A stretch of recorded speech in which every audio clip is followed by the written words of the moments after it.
এটা কালকে আপলোড যাবে, সবাই বাংলাদেশ থেকে দেখবে।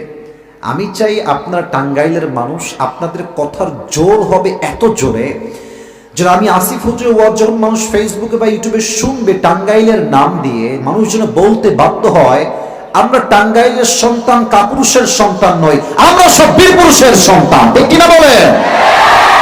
এই জোরটা প্লিজ সবাই রাখবেন। এবার আমাকে উত্তর দেন, বলেন তো 5 ওয়াক্ত নামাজ, please pay your attention, pay your attention, মনোযোগ বাড়ান। 5 ওয়াক্ত নামাজ এটা কি সুন্নত নাকি ফরজ?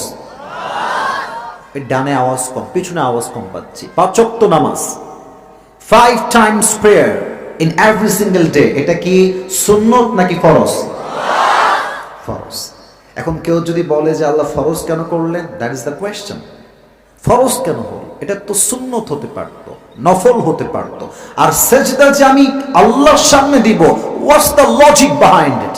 আমি আল্লাহকেই কেন দিব, মাঝারে আমি কেন সেজদা দিতে পারবো না? That is the question. ভালো করে বোঝেন। আমি আসিফ, আমার একটা বউ আছে।